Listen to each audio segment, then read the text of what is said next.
What's going on, guys? Welcome to the Scry, guys. My name is Barry. You can find me on TikTok at Otaku, and I'm joined today with... Hello, guys. My name is Queso. You can find me on Twitter and Twitch. My Twitter will be Questing Beaver, and the Twitch channel will be Scry Guys and Scryguystv. And we are here to talk about some surprise spoilers for Modern Horizons 2 and the D&D set Forgotten Realms. Right, man. So, I mean, we've already actually came out with a video talking about these two, Sanctum Prelate, which got new old border art. Yeah. Awesome. And Counterspell, who has a really awesome looking extended art. Oh, but yeah. we have some surprise cards. Yes, we do. And just seeing the old border cards, are they just going to be like, yeah, we're just going to give old border? Because, like, we got some insane reprints to talk about. But let's just first talk about Brainstone. One colorless artifact. Pay 2, sacrifice Brainstone, draw 3, and then you may put 2 cards from your hand on top of your library and in the order. So basically just Brainstorm for artifact for colorless. Yeah, wow! Which I didn't is even actually really good. But it does cost 3 mana. But it just seemed really good in colorless EDH decks. But I don't know about constructed that much. Yeah, but still, it's gonna be a brainstorm for every color now. Yeah, basically. It seems good even in mono red, not green, not blue, not maybe white. I don't know. It is a draw spell. Oh for yeah, white needs any kind of card draw. Yeah, so that doesn't benefit everybody else, right? Yeah, but I could definitely see this played in EDH for sure. I mean, yeah, I could also see it like in like those affinity builds where they really want a lot of the more spells you can get on your artifacts, the better. Yeah. Just imagine this, like even in what's it called, the Prismari deck, when you don't need the card draw but you need the ramp. Yeah, it's a it drop. is 1 mana, like, which is actually really good. Like, and then you could just crack it later if you need to. Exactly. So you could use it for mana until you don't need it or you need card draw. Another piece for Urza, another piece for Prismari. Like, you definitely got those type pieces. I know, or it was like type of artifact decks, you know. But yeah, I'm glad that it is a colorless deck, and I didn't even think about how versatile it's going to be because you could use it for any color. Yeah, which is amazing. We want to I want to talk about a reach around of a reprint. We have Diamond Line for 2 mana, artifact creature cat. Tap, discard your hand, sacrifice Diamond Line, add 3 mana of any one color, activate only as an instant. So I'm pretty sure what it means, activate only as an instant. Like if you cast a spell on the stack, crack it, and then you get that, you discard your hand and make the 3 mana, and then the spell resolves. So I'm pretty sure that's how it's going to be worded. Yeah, I'm just sad. It's not gonna survive the round. You know, it's not gonna survive the turn. No, if you give it haste, then it's chill. But hey, how else could they do? I believe LED is reserve list now, right? Oh, it's been on reserve list for a while. And so this is just their what's it called? Their Cradle of the Sun thing. Their Storm the Vaults. Yeah. Yeah. I mean, hey, a budget LED is better than no LED. True. Definitely true. Can you see yourself sliding this into your deck at all? None of them. None of them? Nope. I don't really see that card being in. Oh, you know what? My decks. This could be this is a new toy for those Oscar decks, though. Oh yeah, definitely Oscar. Because because you discard your hand, right, and then you just have it. Yeah, that seems pretty good. Oscar. Yeah, so you discard your hand, and then you make 2 more of him. Oh man, that seems pretty gross. Especially if you have one of those lieutenant commanders that came in the pre-con where artifact creatures gain haste. Yeah. Or you have Hoffrey. You could pull double duty with Hoffrey and Oscar playing together. So I mean, you know, Underworld Breach decks are just gonna have a new toy, a new little consistency, a little bit of redundancy. How do you think this card is gonna affect the modern format, though? Not at all. Like, if it got too slow and it could be killed on sight, that's just because you have fatal. You literally have every removal spell from modern, like lightning bolts. Even destroy artifacts too. Like you have a lot, like braids, they're still around. It's a 2/2 and creature can kill it if they have kill ability. Like deal one instead. Like it's pretty bad. So it's too slow for modern. Yep, and they're collector oof too, so that's another reason why. But it's just right for Commander. Yeah, good for Commander. Just all right. Don't talk about it, but yeah, next card is Urza's Saga, a land enchantment land. Urza's Saga. and it's a saga. Urza Saga gained tap 1, add 1 colorless, and then 2. Urza Saga gains tap 2, create a 0/0 colorless construct artifact creature token with this creature gets +1/+1 for each artifact you control. And then the third one is search your library for an artifact card with converted mana cost 0 or 1 and put it onto the battlefield next up for your library. Enchantment Land, that seems pretty good. I mean, it's doing a lot for a 0 drop. Yeah. Right, it's giving you mana on the first one. It's making you a body on the second lore counter, and on the third lore counter, you're getting a Mana Crypt, Soul Ring, Wayfarer's Bauble, Altar of the Brood.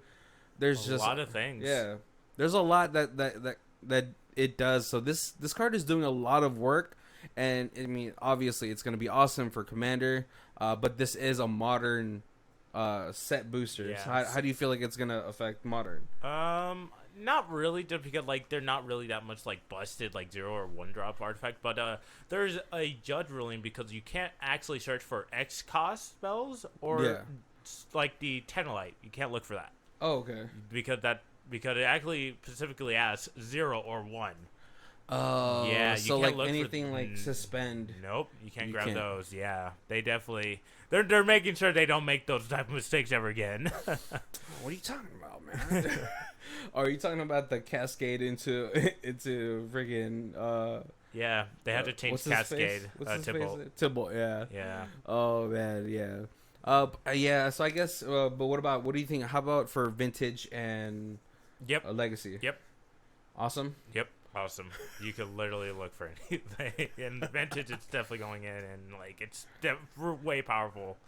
Urza Saga, man. I hate when you staple that guy's name into anything because it always just seems a little broken. Yeah, it does. Urza. I mean, even for EDH, it's gonna be a little bit slow, but at least on the first turn you get the land. On the second one, if you need the body, you can create the body. Because it doesn't we have to remember too. It doesn't retain the first lore counter.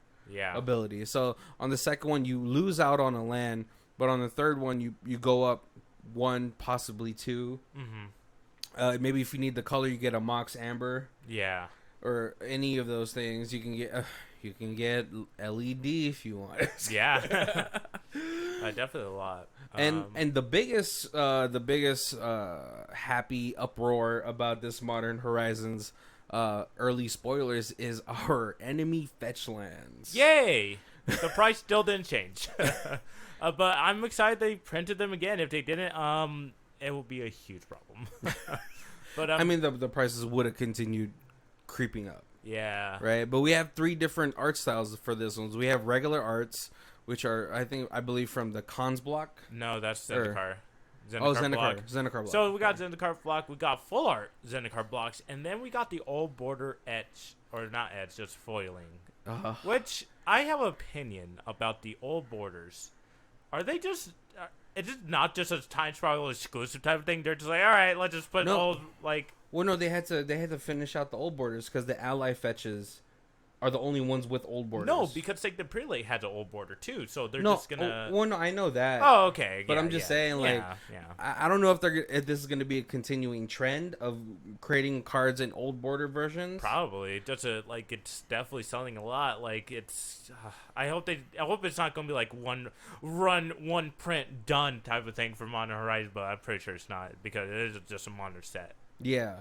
But, so we're going to have the extended arts, we're going to have the old borders, and, man, those cards are just going to be so expensive. Yeah. Especially the old borders for people that have been playing since, I forgot what the block was, where they had the ally old border fetches. Oh, that's Onslaught. That's like 2003? Yeah, so for, people that have been playing since 2003 have been waiting to complete their set of that card, that version of that card, I believe, is going to be way more expensive than the extended art. Oh yeah, 100%. Like Misty Rainforest, probably like 800 or 600. I don't know. Oh man, especially if it's foil. Yeah. All right. So yeah, we're pretty excited about all these cards coming out of Modern Horizons 2.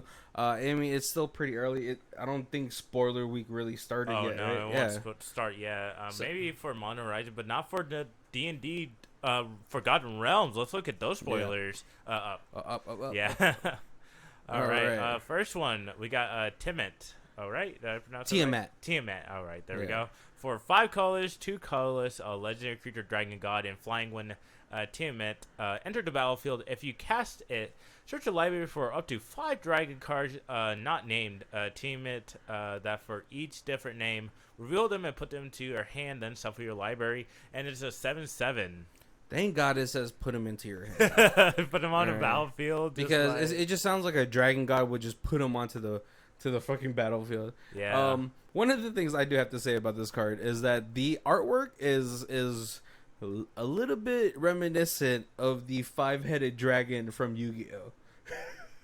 What 500 dragon? I'm trying to think. There's like it was like in the cartoon. It was in the Okay. anime where they were like in the digital world and they went up against. This is from D&D lore. Like, I it's been know. around for a while. I know, but the artwork for this just reminds me of that. But hey, a 7-mana 7/7 dragon god that fetches you 5 other dragons into your hand. Yeah. I mean, I'm pretty sure all the dragon tribal deck guys are just rejoicing, Mm-hmm. right? We also have a new, I don't know, I wouldn't say an auto include equipment. I don't think it doesn't bring to the table a feast and famine like ability. Yeah. But we have Vorpal Sword. Equipped creature gets +2 +0 and has Death Touch. You can pay 8 until end of turn. Vorpal Sword gains whenever the equipped creature deals combat damage to a player. That player loses the game and equips for 2. That's pretty good. Like, if you have like a certain amount of mana, you can just kill someone outright if you give it unblockable. Like, the evasion's really important with this card. Yeah. They're 8 mana seemed fair enough, right? 8 mana seemed fair. Oh yeah. I mean, when this hits the board, everyone's gonna be on alert. Yeah, like, he's gonna kill one of us, like. Yeah, so I think this is a fun thing, and I understand in D&D too. Vorpal Sword is one of those weapons that if you like slice at an enemy, it cuts the head off automatically. Oh, yep. And we can see that from the artwork in here. So I think there's like a little, it's a cheeky little equipment. Mm-hmm. You know, obviously people are gonna see it, but hey, sometimes people just don't have removal. Yeah, definitely.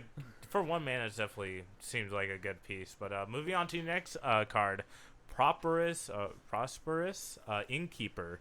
For 1 green, 1 colorless. When Prosperous Innkeeper entered the battlefield, create a treasure token, and whenever another creature entered the battlefield under your control, you gain 1 life. That is amazing. I mean, hey, what's it called? Essence Warden has just gotten ridiculous in price. Yeah. At least for what it does. I'm not saying the card is ridiculous itself, but the fact that this gives you a treasure and it gives you a Soul Warden type of ability, I'm pretty sure Quest is really happy because he has a Witherbloom deck. Oh man, The Belladros that needs Bellatrix, more life gain. so good. And the fact is this is pretty much just a 1-mana 1/1 that gets you a treasure. I mean, so it's like a 2-drop. It's a 2-drop, but it's really a 1-drop. Piece that gained you life. Right, so I mean, this is gonna find its way into those life gain decks, especially from the last set Strixhaven, where Golgari or Witherbloom has really started to get into the life gain archetype. Yeah. Right.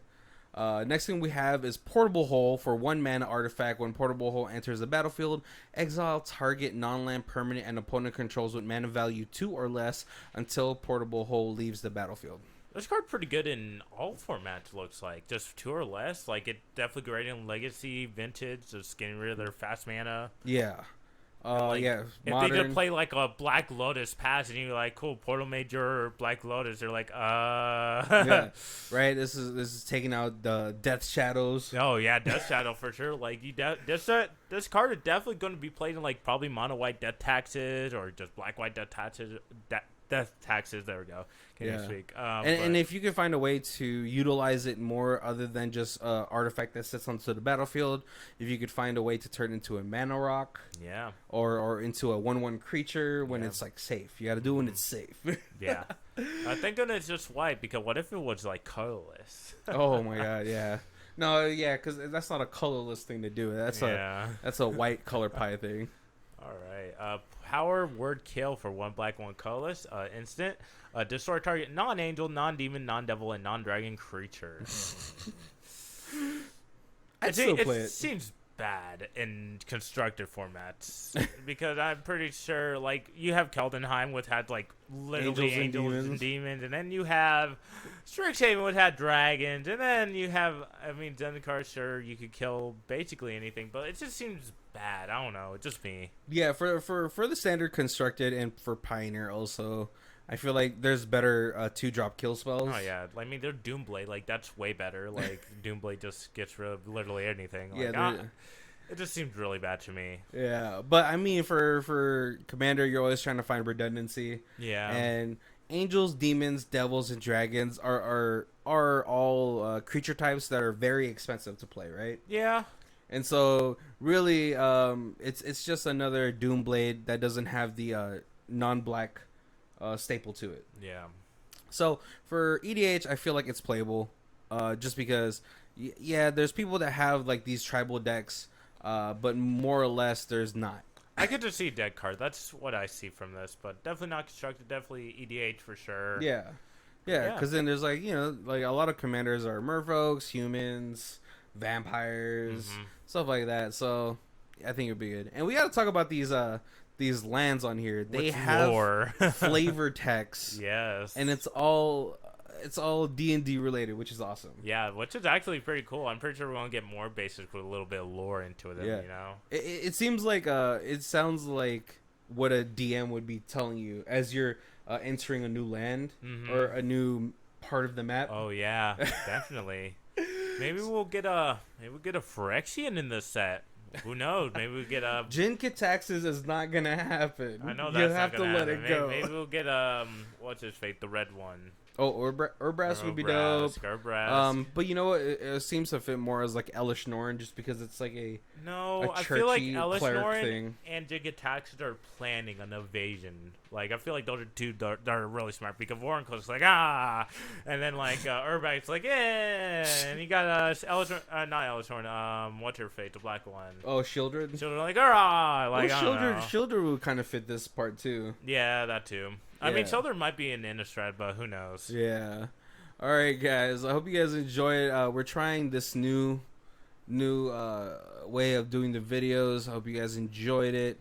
Yeah. Let us know on the comments and all that stuff, and like, comment, subscribe. We always appreciate all the feedback that we can get from you guys. All right, my name is Quest. My name is Barry, and we are the Scry Guys.